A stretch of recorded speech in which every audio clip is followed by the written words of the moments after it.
Welcome to Plain English, the podcast that goes at the right speed for English language learners. Listen now and read the transcript online at plainenglish.com. Now, here's Jeff, your host for today's episode. Hi again. Welcome to Plain English for November 16th, 2017. We're just getting started on this new podcast, which we hope to be a tool for English learners. So many resources online are for beginners just learning their first words, or for experts. But this podcast is intended for an audience of intermediate learners, those who know a lot of words already, but have a hard time watching television or listening to the radio because native speakers go so quickly. This podcast is for all of you in the middle. We go at a slower speed than a native speaker, and we post full word-for-word transcripts online so you can follow along as you listen.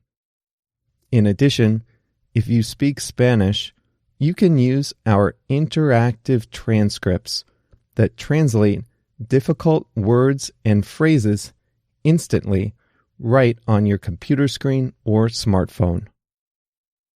Like always, we present two current events topics.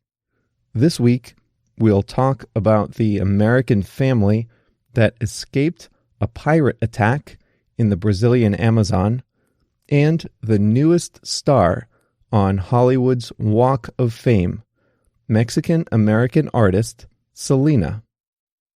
In the second half of the program, we review two expressions, hitch a ride and on behalf.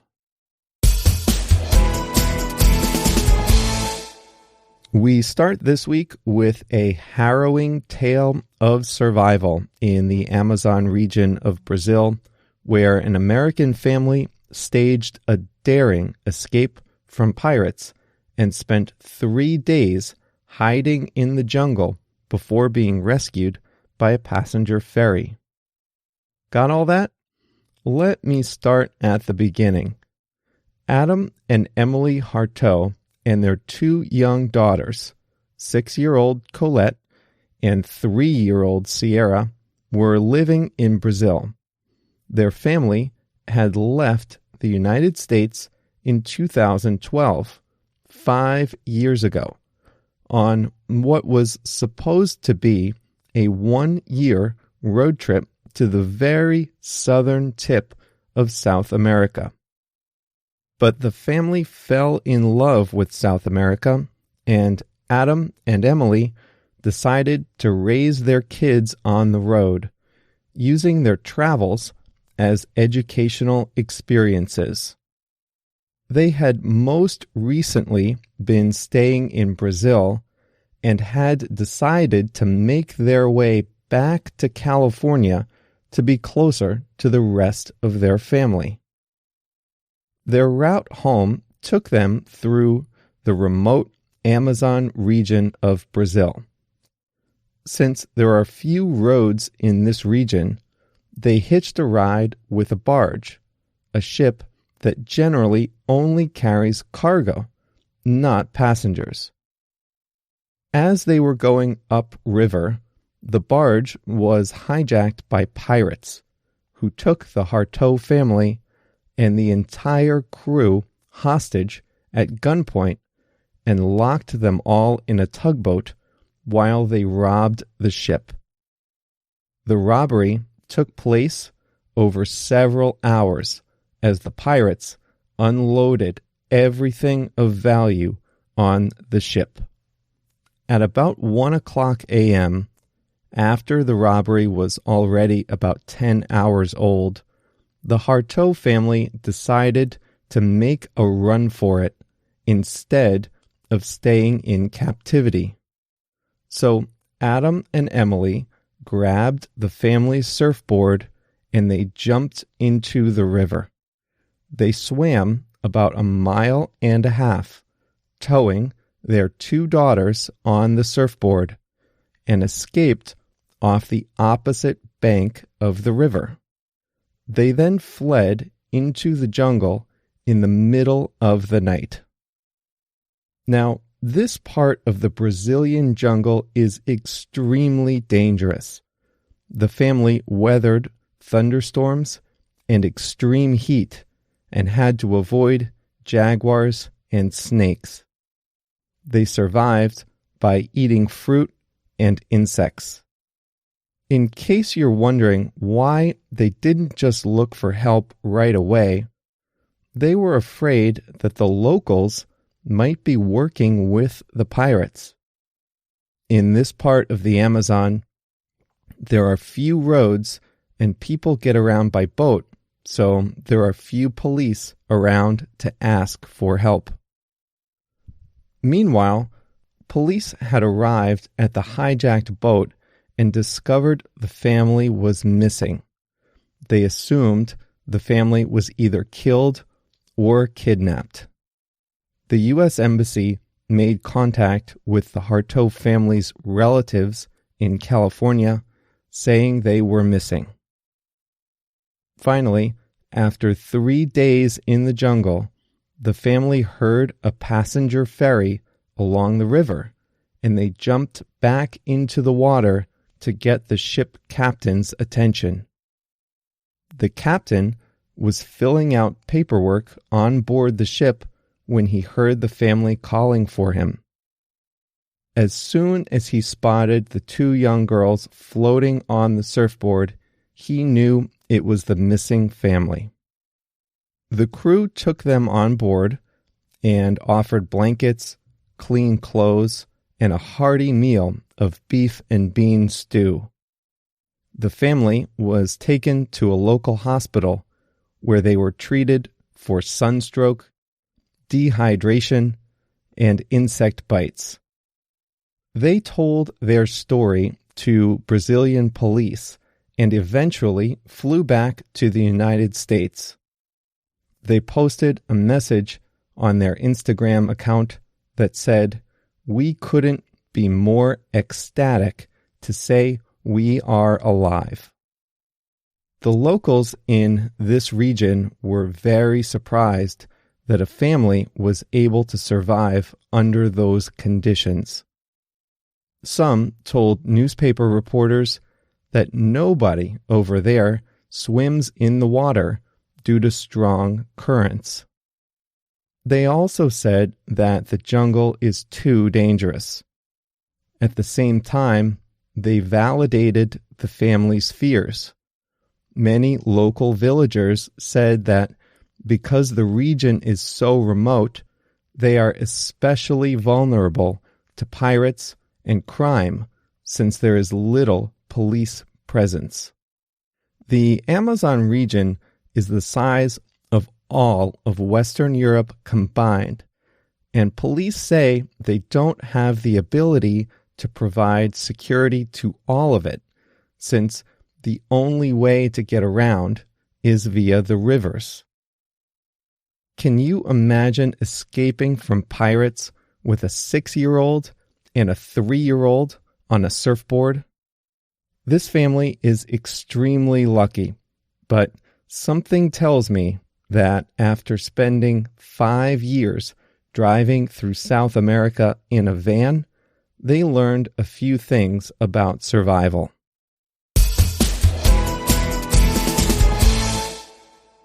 In some happier news from back home in the United States, Selena Quintanilla Perez, known primarily just as Selena, was awarded the 2,622nd star on the Hollywood Walk of Fame in Los Angeles. Even though she lived a short life, Selena, who died in 1995, was one of the most prominent Mexican-American entertainers of the 20th century. The city of Los Angeles proclaimed November 3rd, the day the star was unveiled, Selena Day. Selena's sister Suzette officially accepted the star on behalf of the family. Her husband and former guitarist Chris Perez was also at the ceremony, along with her parents.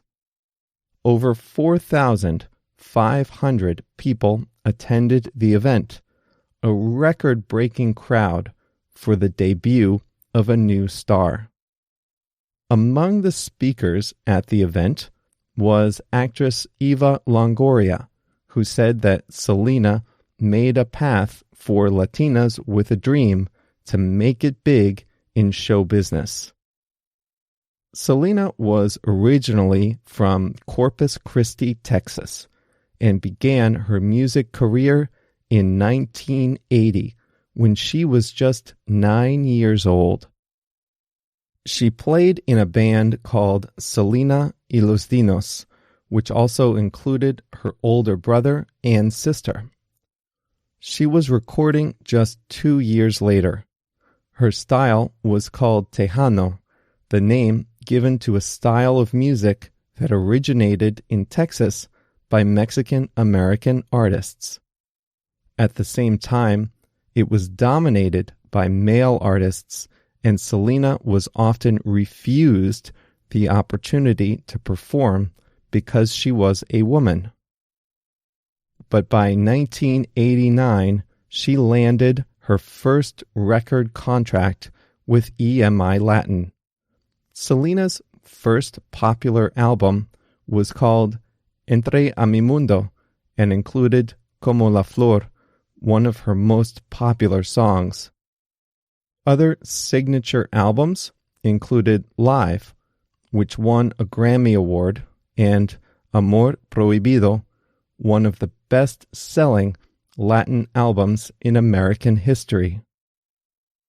Due to her success, she was credited with bringing Tejano music into the mainstream.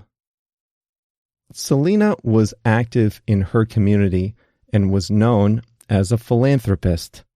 She visited school groups to talk about the importance of education and staying away from alcohol and drugs. She volunteered for DARE, an organization dedicated to reducing drug use, and she performed various concerts for charity. Selena's death was tragic and untimely.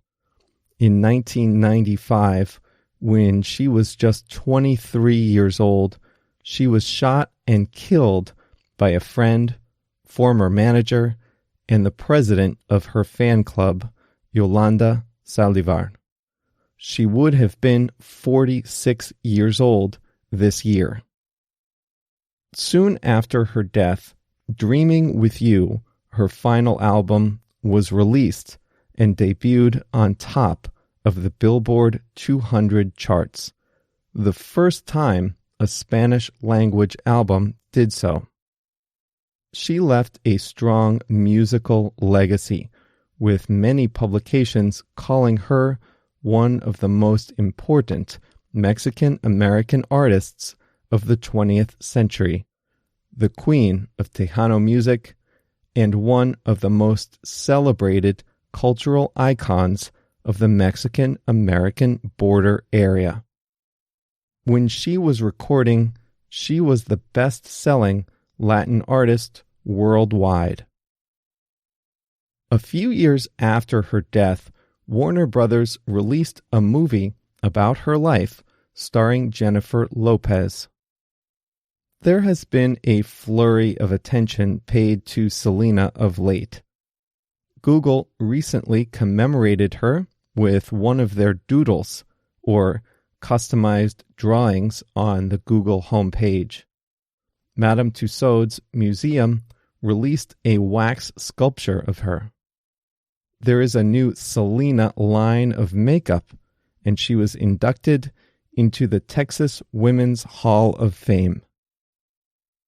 But the biggest honor is her place on the Walk of Fame, which is a stretch of about 18 blocks on Hollywood Avenue and Vine Street in Los Angeles, which has 5 pointed stars embedded in the sidewalk commemorating the greatest figures of the entertainment world. Did you ever listen to Selena's music? Are you glad she got her star? If so, tell me. In English, of course, on Twitter or Facebook. The show's handle is Plain English Pod on both. Now it's time to review a couple of expressions. We conclude each episode by talking about a couple of expressions that you heard earlier on.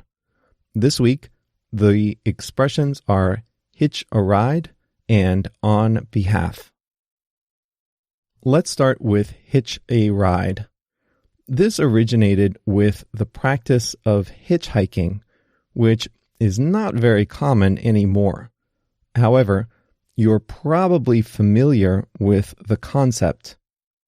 If you don't have a car or any money for a bus ticket, what can you do to get from point A to point B? You can stand on the highway and stick your thumb out and hope a generous driver pulls over to take you part of the way to your destination. That's hitchhiking. And that's the origin of the phrase to hitch a ride. The way we use the phrase today, it means you go with someone who's offering you a ride along a route they were taking anyway. So, if I offer to drive you to the airport, that's not hitching a ride since I probably wasn't going to the airport anyway. But if I'm driving home from work and a colleague lives between my office and my home, that person can hitch a ride with me since I was going that way anyway. That person is just coming along on a trip I was going to take anyway. In the original context, you heard that the Harteau family hitched a ride on a barge going upriver. The barge was going along the route and offered to let the Harteau family ride along. In that sense, the Harteau family hitched a ride on the barge. When's the last time you hitched a ride? Maybe if you ran out of gas, you hitched a ride to the nearest gas station with someone driving by. Or if you had a few drinks at a party and didn't want to drive home, maybe you hitched a ride with one of your fellow partygoers. I'm not sure when the last time was for me. I live in a big city, and with buses, trains, taxis, and Uber, I don't usually need to hitch a ride anymore. Actually, hasn't Uber transformed the whole idea of hitching a ride with Uber Pool, which lets multiple people share an Uber if they're going in the same direction? The other expression today is on behalf. I originally said that Selena's sister accepted the Walk of Fame star on her behalf. This just means in her place. Selena isn't alive to accept her own star, and her entire family couldn't accept the award, so someone had to accept it on behalf of the family, and that person was her sister Suzette. You do something on behalf of someone or on someone's behalf when you are acting in place of another person, or if you are the representative of a group. I couldn't accept the award last night, so my coworker accepted it on my behalf. You can also make a phone call on behalf of someone. Maybe you're an executive assistant and you call a restaurant to make a reservation on behalf of your boss. You're not the one going to lunch. your boss is, but you're making the call for him, so you're calling on his behalf. Or maybe you want to say something that comes from a whole group, and you are just the representative. You could say, on behalf of the whole company, I want to thank you for being a loyal customer. Well, on behalf of the whole entire team of two behind the Plain English podcast, I want to say thanks for listening this week. If you haven't been to the website, plainenglish.com, I encourage you to visit and check out the transcripts. I think it's easier to listen if you have the full word-for-word transcript nearby, just in case you miss a word. The website looks great on your smartphone, so you can always listen and read along on the go. And if you want to test out on behalf of or hitch a ride, you can send me your examples on Facebook or Twitter. The show's handles are Plain English Pod on both. Thanks again for listening, and we'll be back in a week's time.